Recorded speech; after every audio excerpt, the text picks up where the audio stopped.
North East Valley Normal School's a great place to be a student or a staff member, and that means all staff, because here all workers are paid a living wage. As a responsible employer and as a group of people who want to teach our kids how to live as good citizens, we felt that we should be showing them how to treat and respect those that worked for us. It grew into... We're trying to practice what we preach. We're not over the top about that, but you can't teach children about how to relate to each other when you're treating people poorly by not paying them properly.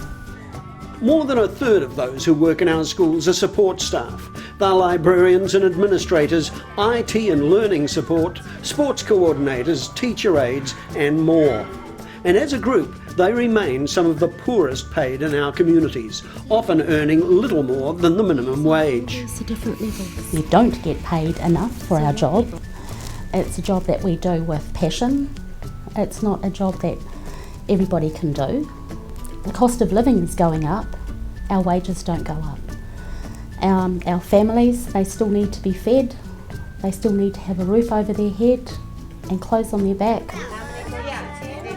The kids, they're all in the high school now, so they need their books. We're paying those books for them for their school, but it's expensive, so if we spend all the money for those things, we can't have any food on the table. I have a son who's dyslexic and he goes to tutoring once a week and I pay $50 an hour for him to go to that. But in order to get that money, I do housework for other people on a Friday because what we get paid here just does not pay for me to support my son. Most of us do work outside of the school and it is out of necessity because we can't sustain ourselves by working within the school from what we get paid and the hours we get. I've recently come into custody of my sister's 5 children. I'm currently staying with mum. I'd like to go and move in with my husband, into our own home, where we're able to be a married couple. Being a teacher aide just isn't gonna get me there.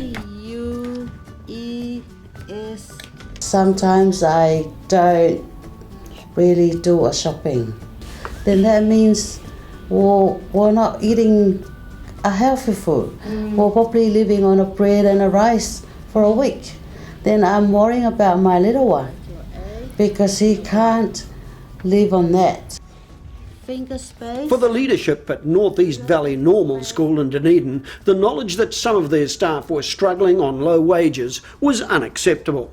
That's an ethical issue for us. You have a teacher aide on $16 an hour beside a school teacher who is earning maybe 70 grand a year, gaining the benefit of having this person, this assistant beside them. So, if we're saying on the one hand, we want a fair and equitable society, but we're not paying our staff a fair and equitable wage, well, we can be accused of hypocrisy and that wasn't something we wanted to live with. The school turned to the living wage, a rate which independent researchers have deemed the minimum wage necessary for workers to survive and participate in society. It's an income that reflects basic expenses such as food, transportation, housing and childcare. It's currently set at $19.80 per hour.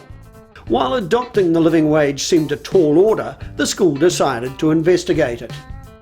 In the end, we realised that if we could afford it, that we should be doing that, and perhaps even if we couldn't afford it, we should be doing it anyway. Well, we costed it. We went through every support staff's situation and then worked out what more we needed to squeeze from the budget to enable us to pay everybody at that rate.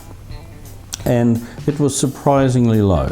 We decided that it was a priority and that other things might have to wait or we might have to cut here and there, but it wasn't a huge amount of money. For every support staff whose wages we put up, we could have bought 1 extra iPad.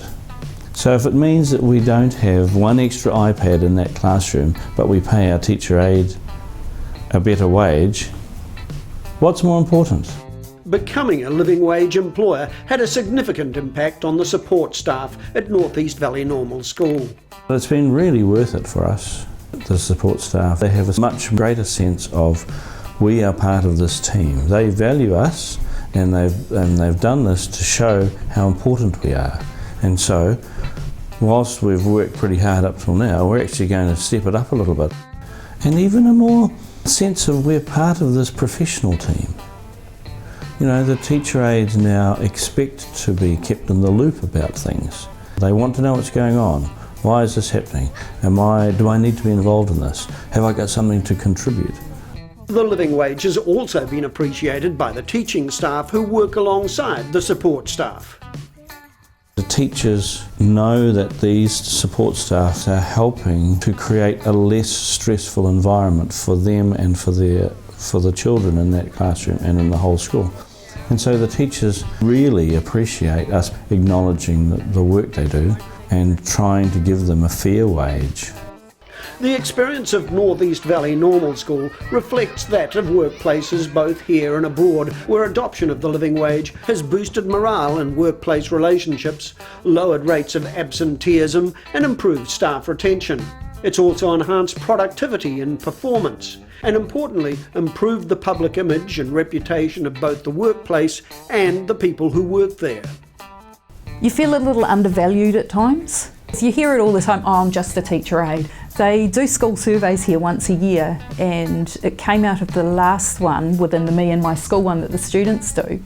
One of the questions was, who helps you with your learning? And not one student said learning support.